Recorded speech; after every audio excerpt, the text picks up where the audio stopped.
আমাৰ লগত আছে ডক্টৰ হিমন্ত বিশ্ব শৰ্মা। ডক্টৰ হিমন্ত, আমি বিৰতিলৈ যোৱাৰ আগতে সুধিছিলোঁ যে মূল তিনিটা কাৰণ, যদি ব্ৰড তিনিটা কাৰণ কি বিপৰ্যয়ৰ ওপৰত? চাওক, তিনিটা কাৰণ বুলি কওঁতে মই আপোনালোকক তিনিটা এক্সাম্পল দিওঁ, তাৰ পৰা কাৰণবিলাক গম পাই ল'ব।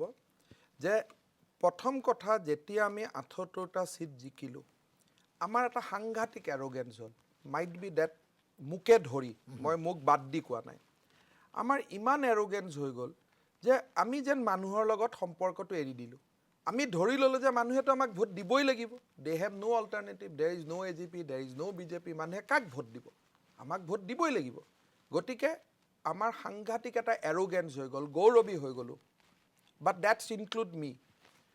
তাৰপিছত হ'ল কি, যে চৰকাৰৰ যিবিলাক আমি ভাল কাম কৰিলোঁ, সেইখিনি আমি প্ৰজেক্ট কৰিব বেয়া পোৱা হ'লোঁ। ছাপ'জ আপুনি গভৰ্ণমেণ্টৰ যোৱা 2 বছৰ তৰুণ গগৈৰ ডাঙৰ সফলতাটো কি? টেটৰ শিক্ষক নিযুক্তি, ভেঞ্চাৰ স্কুলৰ প্ৰাদেশিকৰণ, মানুহে ডাইৰেক্টলি বেনিফিট পাইছে। ইলেকশ্যনৰ আগদিনাখন মানুহে ভেঞ্চাৰ স্কুলৰ শিক্ষকে 3 লাখ টকা হাতত পাইছে। কিন্তু সেইটো কথা আমি এডভাৰটাইজমেণ্টত নিদিওঁ, কাৰণ সেইটো এডভাৰটাইজমেণ্ট দিলে ক্ৰেডিটটো কাৰোবাৰ হৈ যাব। সেইটো আহে পইণ্ট 19 নম্বৰ। 1 নম্বৰ পইণ্ট কি আহে? যে আমি মুখ্যমন্ত্ৰীৰ 6 টকীয়া চাউল দিছোঁ, কিন্তু গ্ৰাউণ্ডত 6 টকীয়া চাউলটো যোৱা 4 মাহ পোৱাই নাই। চ' মিছমেটছ। আমি যিটো প্ৰজেক্ট কৰিব লাগিছিল সেইটো আমি প্ৰজেক্ট নকৰিলোঁ, যিটো প্ৰজেক্ট কৰিলে আমাৰ দিগদাৰ হ'ব, মিছমেটছ হ'ব, সেইটো আমি প্ৰজেক্ট কৰিলোঁ। 3 নম্বৰ, আমি ইলেকশ্যনত আমি মানুহক কি প্ৰমিছ দিছিলোঁ? মই আকৌ ঘূৰি আহি কৈছিলোঁ যে বৰাক ভেলীত মানুহে আমাক কমপ্লিট কেতিয়া ভোট দিছিল? যেতিয়া আমি কৈছিলোঁ যে বাংলাদেশত যিবিলাক মানুহ ধৰ্মীয় হেঁচাৰ কাৰণে অসমত গুচি আহিব বাধ্য হ'ল, সেইবিলাক মানুহক আমি চিটিজেনশ্বিপ দিম। What action we have taken? No action. আজি বিজেপিয়ে ইছ্যুটো হাইজেক কৰি লৈ গ'ল কংগ্ৰেছৰ পৰা। তাৰপিছত কি হ'ল? আমি কোকৰাঝাৰত কি কৰিলোঁ? যে 2005-2009ত যিসকল ভিক্টিম, এতিয়াও তেওঁলোক কেম্পত আছে। যদি সুধো কি কয়? গ্ৰুপ অফ মিনিষ্টাৰ্ছ বনাই দিছোঁ। Simple answer. আৰু যদি গণ্ডগোল লাগে, কয় ইয়াত ডিজাইন আছে, ৰাজনৈতিক ষড়যন্ত্ৰ আছে। ন, কোনে ষড়যন্ত্ৰ কৰিলে? হোৱাই নট ইউ এৰেষ্ট ওৱান পিপল? লগে লগে নিউজ প্লান্ট আৰম্ভ হৈ যায় যে অমুকৰ ষড়যন্ত্ৰ আছে। বাট যাৰ ষড়যন্ত্ৰ আছে এৰেষ্ট নকৰা কিয়? People deserve to know'. People should know'. নাই, we are not serious in law' and order front. আজি আপুনি বাগানলৈকে যাওক, ইণ্ডিভিজুৱেল মিটাৰ আমি নলগালোঁ। আমি তেওঁলোকে ইমান বিচাৰিলে যে ছাৰ আমি গোটেইবিলাক হাৰিম, আমাক মিটাৰকেইটা লগাই দিয়ক। ন', আমি নলগালোঁ। হোল লট অফ প্ৰমিছ, ইটো কৰি দিম, সিটো কৰি দিম। 3 বছৰত আমি কৰিব পৰা নাই। চ' মানুহে ফিল কৰিছে যে এই গভৰ্ণমেণ্টখন আচলতে ৱেডাৰ দে ষ্টেণ্ড ফৰ আছ অৰ নট। ইয়াত কোনো লোকেল ইছ্যু নাই, অসমত কোনো ক'ল স্কেম নাই, অসমত কোনো 3G নাই, অসমত একো নাই, কোনো মনমোহন সিঙৰ কোনো ইয়াত কোনো এণ্টি ইনকামবেঞ্চি নাই অসমত।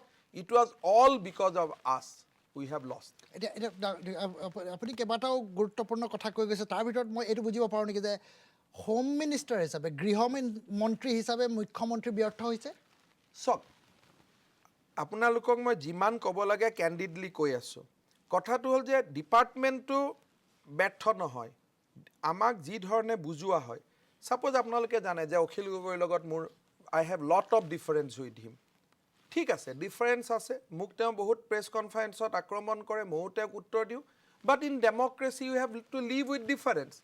আজি অখিল গগৈ ডাঙৰীয়াক নিৰ্বাচনৰ আগতে এৰেষ্ট কৰিলে। যিটো কেছত এৰেষ্ট কৰিলে, ফাইন। কিবা যদি আপোনালোকৰ এভিডেঞ্চ আছে, এটা কেছত এৰেষ্ট কৰিলে, সেইটো কেছত হাইকোৰ্টে বেইল দিলে, দেন হোৱাই দিছ ৰিপিটেড এৰেষ্ট বিফৰ ইলেকশ্যন? তাৰমানে কোনোবা বিজেপিৰ মানুহ ইনফ্লিক্ট কৰিব লাগিব in the power centre of the Congress. আজি আপুনি সৰু ল'ৰা এটাও জানে যে এই মানুহজনক যদি এটাৰ পিছত এটা কেছত আজি তিতাবৰ নিওঁ, কালি যোৰহাট নিওঁ, কালি গুৱাহাটীত নিওঁ, the sentiment will go' against Congress.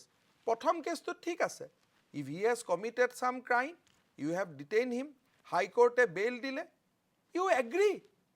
বাট সেইটো নকৰি কোনে বুদ্ধি দিলে যে এই থানাৰ পৰা সেই থানালৈকে লৈ গৈ থাকক, সেই থানাৰ পৰা সেই থানালৈকে লৈ গৈ থাকক ইলেকশ্যনৰ আগত? সেইটো এটা one of the factors. It is a factor. কাৰণ কোনো মানুহকে, ইণ্ডিয়াখন এনেকুৱা যে এৰেষ্ট কৰাৰ আগদিনাখন মানুহে কয় এৰেষ্ট কৰিব লাগে, এৰেষ্ট কৰাৰ পিছদিনাখন মানুহে কয় বেচেৰাটোক কিয় এৰেষ্ট কৰিলে?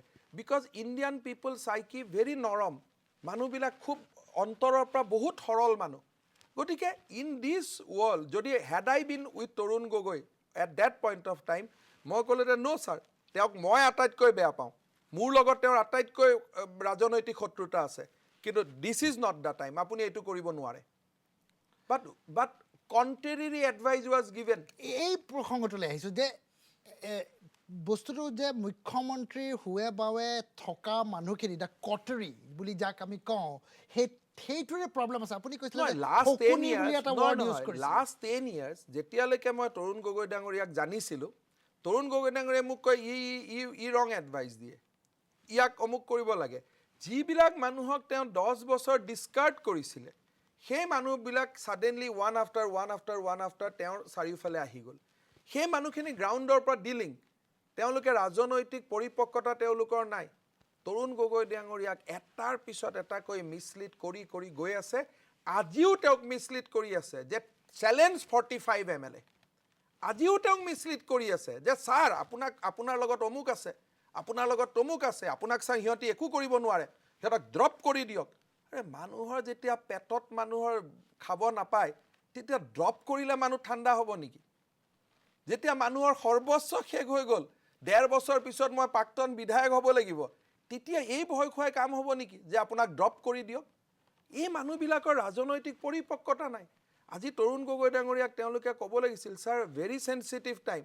হেণ্ডেল ইট ভেৰি চেনচিটিভলি এটাকৈ আপুনি মানুহখিনিৰ লগত কথা পাতক দৰকাৰ হ'লে আমি আঁতৰি দিছোঁ সেইটোতো কোৱা নাই আজি মই কাম বেক কৰিছোঁ এই যে অখিল গগৈ ডাঙৰীয়াক বাৰে বাৰে এৰেষ্ট কৰাৰ পৰামৰ্শটো দিলে এইটো কংগ্ৰেছক ভাল পোৱা মানুহে পৰামৰ্শ দিয়া নাই মুখ্যমন্ত্ৰীৰ ভিতৰ চৰত কোনোবা বিজেপিৰ মানুহ সোমালে সেই সময়ত আৰু ক'লে যে ছাৰ ইয়াক দি থাককচোন ইয়াক ঠাণ্ডা কৰক ই আপোনাক ভয় কৰিব but what is the result it become a counter productive গতিকে এই ধৰণৰ এডভাইচ দিয়া মানুহবিলাক কোন that CM has to identify